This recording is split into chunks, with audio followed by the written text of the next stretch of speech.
अब सब भाई बहनों को ओम शांति। आज की मुरली है 14/6/2024। मीठे बच्चे, निरंतर याद रहे कि हमारा बाबा बाप भी है, टीचर भी है, तो सदगुरु भी है। ये याद ही मन मनाभव है। प्रश्न, माया की धूल जब आंखों में पड़ती है तो सबसे पहली गफलत कौन सी होती है? उत्तर है, माया पहली गफलत कराती जो पढ़ाई को ही छोड़ देते हैं। भगवान पढ़ाते हैं ये भूल जाता है। बाप के बच्चे ही बाप की पढ़ाई को छोड़ देते हैं। ये भी वंडर है। नहीं तो नॉलेज ऐसी है जो अंदर खुशी में नाचते रहे। परंतु माया का प्रभाव कोई कम नहीं है। वह पढ़ाई को छुड़ा देती है। पढ़ाई छोड़ी माना अपसेंट हुए। ओम शांति। रूहानी बाप बैठ रूहानी बच्चों को समझाते हैं। समझाना उन्हों को होता है जिसने कुछ कम समझा है।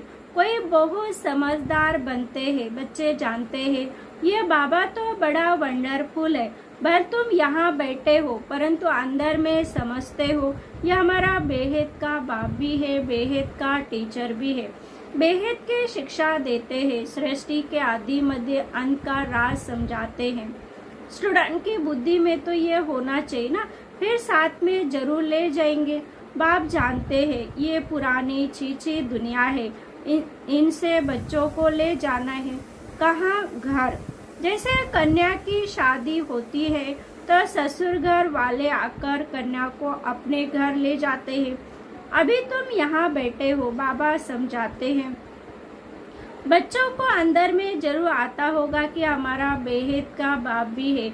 बेहद की शिक्षा भी देते हैं। जितना बड़ा बाबा उतनी शिक्षा भी बड़ी बेहद की देते हैं। रचना के आदि मध्य अंत का राज भी बच्चों की बुद्धि में है। जानते हैं बाप ही चीची दुनिया से हमको वापस ले जाएंगे। ये भी अंदर में याद रहने से मन मनाव हुई है। चलते फिरते उठते बैठते बुद्धि में यही याद रहे। वंडरफुल चीज को याद करना होता है ना, तुम जानते हो। अच्छी रीति पढ़ने से, याद करने से हम विश्व के मालिक बनते हैं। ये तो जरूर बुद्धि में चलना चाहिए। पहले बाप को याद करना पड़े, टीचर बाद में मिलता है। बच्चे जानते हैं हमारा बेहद का रूहानी बाप है। सहज याद दिलाने के लिए बाबा युक्तियाँ बताते हैं। मामे कम याद करो जिस याद से आधा कल्प के विक्रम विनाश होंगे। पावन बनने के लिए तुम जन्म जन्मांतर भक्ति जप तप आदि बहुत किए हैं। मंदिरों में जाते हैं, भक्ति करते हैं। समझते हम परंपरा से करते आए हैं। शास्त्र कब से सुने हैं, कहेंगे परंपरा से। मनुष्य को कुछ भी पता नहीं। सत्युग में तो शास्त्र होते ही नहीं। तुम बच्चों को तो वंडर खाना चाहिए। बाप बिगर कोई भी बातें समझा नहीं सकते। ये बाप भी है, टीचर भी है, सदगुरु भी है। ये तो हमारा बाबा है। इनका कोई माँ बाप है नहीं। कोई कह नहीं सकते कि शिव बाबा किसी का बच्चा है। ये तो बातें बुद्धि में घड़ी घड़ी याद रहे। यही मन मनावो है। टीचर पढ़ाते हैं परंतु खुद कहाँ से पढ़ा नहीं है। इनको कोई ने पढ़ाया नहीं है। ये वह नॉलेजफुल है। मनुष्य सृष्टि का बीज रूप है, ज्ञान का सागर है। चैतन्य होने कारण सबको सुनाते हैं। कहते बच्चे में जिसमें प्रवेश करता हूँ, इन द्वारा तुमको आदि से लेकर इस समय तक सब राज समझाता हूँ। अंत के लिए तो फिर पीछे कहेंगे, उस समय तुम भी समझ जाएंगे। अभी अंत आता है। कर्मातीत अवस्था को भी नंबर वार पहुँच जाएंगे। तुम आसार भी देखेंगे। पुरानी सृष्टि का विनाश तो होना ही है। यह अनेक बार देखा है और देखते रहेंगे। पढ़ते ऐसे है जैसे कल्प पहले पढ़े थे। राज्य लिया फिर गवाया, फिर अब ले रहे हैं। बाप फिर से पढ़ा रहे हैं। कितना सहज है। तुम बच्चे समझते हम सच विश्व के मालिक थे। फिर बाबा आकर हमको ज्ञान दे रहे हैं। बाबा राय देते ऐसे ऐसे अंदर में चलना चाहिए। बाबा हमारा बाप भी है, टीचर भी है। टीचर को कब भूलेंगे क्या? टीचर द्वारा तो पढ़ाई पढ़ते रहते हैं। कोई बच्चों से माया बहुत गफलत कराते हैं। एकदम जैसे आंखों में धूल डाल देती है। पढ़ाई छोड़ देते हैं। भगवान पढ़ाते हैं, ऐसी पढ़ाई को छोड़ देते हैं। पढ़ाई मुख्य है, सो भी कौन छोड़ते हैं बाप के बच्चे। तो बच्चों को अंदर में कितनी खुशी रहनी चाहिए। बाप नॉलेज भी हर बात की देते हैं, जो कल्प देते हैं। बाप कहते हैं कम से कम इस रीति मुझे याद करो। कल्प तुम ही समझते हो, धारण करते हो। इनका बाबा तो कोई है नहीं, वही बेहद का बाप है। वंडरफुल बाप हुआ ना। मेरा कोई बाबा है बताओ। शिव बाबा किसका बच्चा है। ये पढ़ाई भी वंडरफुल है, जो इस समय के सिवा का पढ़ नहीं सकते, और फिर सिर्फ तुम ब्राह्मण ही पढ़ते हो। तुम ये भी जानते हो कि बाप को याद करते करते हम पावन बन जाएंगे, नहीं तो फिर सजाएं खानी पड़ेंगे। गर्भ जल में बहुत सजाएं खानी पड़ती है, वहाँ पर फिर ट्रिब्यूनल बैठती है, अर्थात धर्मराज। सब साक्षात्कार होता है, बिगड़ साक्षात्कार किसको सजा दे नहीं सकते। मुझ पड़े कि ये सजा हमको क्यों मिलती है। बाप को मालूम रहता है इसने ये पाप किया, ये भूल की। सब साक्षात्कार कराते हैं। उस समय ऐसा फील होता है जैसे कितने सब जन्मों की सजा मिल रही है। ये जैसे सब जन्मों की इज्जत गई। तो बाप कहते मीठे मीठे बच्चों को पुरुषार्थ अच्छी रीति करना है। 16 कला संपूर्ण बनने के लिए याद की मेहनत करनी है। देखना हम किसको दुख तो नहीं देते हैं। सुख दाता बाप के हम बच्चे हैं ना, बहुत गोल गोल बनना है। ये पढ़ाई तुम्हारे साथ चलनी है। पढ़ाई से मनुष्य बैरिस्टर आदि बनते हैं। बाप की नॉलेज न्यारी और सत्य है, और ये है पांडव गवर्नमेंट गुप्त। तुम्हारे सिवा दूसरा कोई समझ नहीं सकते। ये पढ़ाई वंडरफुल है, आत्मा सुनती है। बाप बार बार समझाते पढ़ाई को कभी छोड़ना नहीं है, माया छुड़ा देती है। बाप कहते ऐसे मत करो, पढ़ाई छोड़ो नहीं। बाबा के पास रिपोर्ट तो आती है ना, रजिस्टर से सब मालूम पड़ता है ये कितना दिन एब्सेंट रहा। पढ़ाई छोड़ देते तो बाप को भी भूल जाते हैं। वास्तव में भूलने की चीज तो है नहीं, ये तो वंडरफुल बाप है। समझाते भी है जैसे खेल है। खेल की बात किसको सुनाने से जड़ याद रह जाती है ना, वह कभी भूलती नहीं। ये अपना अनुभव भी सुनाते हैं। छोटेपन में वैराग्य ख्यालात रहते थे। कहता था दुनिया में तो बहुत दुख है, अब हमारे पास सिर्फ 10,000 हो जाए तो फिर 50 रुपए ब्याज मिलेगा, इतना बस स्वतंत्र रहेंगे। घर बार संभालना तो मुसीबत है। अच्छा, फिर एक बाइस्कोप देखा सौभाग्य सुंदरी का, बस वैराग्य की सब बातें टूट गई। ख्याल किया शादी करेंगे, ये करेंगे, एक ही थप्पड़ मारा माया ने, कला काया चट कर दी। तो अब आप कहते हैं बच्चे ये तो दुनिया ही दोजक है, और उसमें फिर ये जो सिनेमा है वह भी दोजक है। ये देखने से सबकी वृत्ति खराब होती है। अखबारें पढ़ते हैं, उसमें अच्छी अच्छी माइयों के चित्र देखते तो वृत्ति उस तरफ तक चली जाती है।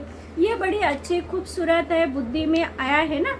वास्तव में ख्याल भी चलना नहीं चाहिए। बाबा कहते तो दुनिया ही खत्म हो जानी है, इसलिए तुम और सब भूल मामे कम याद करो। ऐसे ऐसे चित्र आदि क्यों देखते हो। ये सब बातें वृत्ति को नीचे ले आती है। ये जो कुछ देखते हैं सब तो कब्र दाखिल होने हैं। जो कुछ इन आंखों से देखते हो उनको याद न करो, इनसे ममत्व मिटा दो। यह सब शरीर तो पुराने चीची है, भले आत्मा शुद्ध बनती है परंतु शरीर तो चीची है ना। इस तरफ ध्यान क्या देना है, एक बाप को ही देखना है। बाप कहते मीठे मीठे बच्चे, मंजिल बहुत ऊंची है। विश्व का मालिक बनने के लिए दूसरा कोई तो ट्राई भी न कर सके, कोई के बुद्धि में ना सके। माया का प्रभाव कोई कम नहीं है। साइंस वालों की कितनी बुद्धि चलती है, तुम्हारी फिर है साइलेंस। सब चाहते हम मुक्ति पावे, तुम्हारी फिर एम है जीवन मुक्ति की। ये भी बाप ने समझाया है, गुरु आदि को ऐसी नॉलेज दे नहीं सकते। तुम्हें ग्रस्त में रह पवित्र बनना है, राजा ही लेना है। भक्ति में बहुत टाइम वेस्ट किया है, अभी समझते हमने कितने भूले किए। भूल करते करते बेसमझ बिल्कुल ही पत्थर बुद्धि बन पड़े हैं। अंदर में आता है ये तो बड़ी वंडरफुल नॉलेज है, जिससे हम क्या से क्या बन जाते हैं। पत्थर बुद्धि से पारस बुद्धि, तो खुशी का पारा भी चढ़ता है कि हमारा बाबा बेहद का बाबा है। उनको कोई बाप नहीं, वह टीचर है, उनका कोई टीचर नहीं। कहेंगे कहाँ से सीखा, वंडर खाएंगे ना। बहुत लोग समझते हैं ये तो कोई गुरु से सीखा है, तो गुरु और भी शिष्य होंगे ना, सिर्फ एक शिष्य क्या था, गुरुओं के शिष्य तो ढेर होते हैं। आगा काका देखो कितने शिष्य, गुरु के लिए कितना अंदर में रहता है, उनको हीरो में वजन करते हैं। तुम ऐसे सदगुरु को किस में वजन करेंगे, ये तो बेहद का सदगुरु है, इनका वजन कितना है, एक हीरा भी डाल सको। ऐसे ऐसे बातें तुम बच्चों को विचार करनी है, ये तो महीन बात हुई। बाल ये तो सब कहते रहते हैं ये ईश्वर, परंतु ये थोड़ी समझते कि बाप टीचर गुरु भी है। बाल ये सब कहते रहते हैं ईश्वर, परंतु ये थोड़ी समझते ऊपर संदली पर भी इसलिए बैठते कि मुकड़ा देख सके, बच्चों पर प्यार तो रहता है ना। इन मददगार बच्चों बिगड़ स्थापना थोड़ी करेंगे। जास्तित मदद करने वाले बच्चों को जरूर जास्तित प्यार करेंगे। जास्तित कमाने वाला बच्चा अच्छा होगा तो जरूर उच्च पद पा लेगा, उस पर प्यार भी जाता है। बच्चों को देख देख हर्षित होते हैं, आत्मा बहुत खुश होती है। कल्पा कल्पा बच्चों को देख खुश होता हूँ, कल्पा कल्पा बच्चे ही मददगार बनते हैं, बहुत प्यारे लगते हैं। कल्पा कल्पांतर का प्यार जुड़ जाता है। बाल कहाँ भी बैठे रहो, बुद्धि में बाप की याद रहे। ये बेहद का बाप है, इनका कोई बाप नहीं, इनका कोई टीचर नहीं, स्वयं में सब कुछ है जिसको सब याद करते हैं। सत्विक में तो कोई याद नहीं करेंगे। 21 जन्मों के लिए बेड़ा पार हो गया तो तुमको कितनी खुशी होनी चाहिए। बस सारा दिन बाप की सर्विस करे, ऐसे बाप का परिचय दे। बाप से वर्षा मिलता है, बाप हमको राजयोग सिखलाते हैं और फिर सबको साथ भी ले जाते हैं। सारा चक्र बुद्धि में है, ऐसा चक्र तो कोई बना न सके। अर्थ का तो किसको पता नहीं, तुम अभी समझते बाबा हमारा बेहद का बाबा भी, बेहद का राज्य भी देते हैं, फिर साथ भी ले जाएंगे। ऐसे ऐसे तुम समझाएंगे, फिर कोई सर्वव्यापी कह नहीं सकते। वह बाप भी है, टीचर है, तो सर्वव्यापी है। सर्वव्यापी कैसे हो सकता, बेहद का बाप भी नॉलेजफुल है, सारे सृष्टि के आदि मध्य अंत को जानते हैं। बाप बच्चों को समझाते हैं, पढ़ाई को भूलो मत, ये बहुत बड़ी पढ़ाई है। बाबा परम पिता है, परम टीचर है, परम गुरु भी है। इन सब गुरुओं को ले जाएंगे, ऐसी ऐसी वंडरफुल बातें सुनानी चाहिए। बोलो ये बेहद का खेल है, हर एक एक्टर को अपना पार्ट मिला हुआ है। बेहद के बाप से हम ही बेहद की बादशाही लेते हैं। हम ही मालिक थे, वैकुंठ होकर गया है, फिर जरूर होगा। श्री कृष्ण नई दुनिया का मालिक था, पुरानी दुनिया है, फिर जरूर नई दुनिया का मालिक बनेगा। वही याद रहता है। ऐसे याद करते करते अंत मते सो गति हो जाएंगी। कितने अच्छी अच्छी बातें हैं जिनका सिमरन करना चाहिए। अच्छा मीठे मीठे सिकलिदी बच्चों प्रति माता पिता बाप दादा का याद प्यार और गुड मॉर्निंग। रूहानी बाप की रूहानी बच्चों को नमस्ते। हम रूहानी बच्चों की रूहानी माता पिता बाप दादा का याद प्यार गुड मॉर्निंग और नमस्ते नमस्ते नमस्ते। धारणा की पॉइंट है, इन आंखों से जो कुछ दिखाई देता उनसे ममत्व मिटाना है। एक बाप को ही देखना है। वृत्ति को शुद्ध बनाने के लिए छींची शरीर की तरफ जरा भी ध्यान न जाए।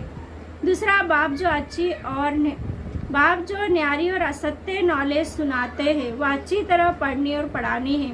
पढ़ाई कभी मिस नहीं करनी। वरदान शांति की शक्ति के प्रयोग द्वारा हर कार्य में सफलता प्राप्त करने वाले प्रयोगी आत्मा भव।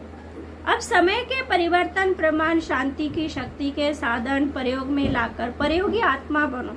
जैसे वाणी द्वारा आत्मा में स्नेह के सहयोग की भावना उत्पन्न करते हो, ऐसे शुभ भावना स्नेह की भावना की स्थिति में स्थित हो, उनमें श्रेष्ठ भावनाएं उत्पन्न करो। जैसे दीपक दीपक को जगा देता है, ऐसे आपकी शक्तिशाली शुभ भावना औरों में सर्वश्रेष्ठ भावना उत्पन्न करा देगी। इस शक्ति से स्थूल कार्य में भी बहुत सहज सफलता प्राप्त कर सकते हो। सिर्फ प्रयोग करके देखो। स्लोगन सर्व का प्यारा बनना है तो खिले हुए रूहानी गुलाब बनो, मुरझा हुआ नहीं। ओम शांति।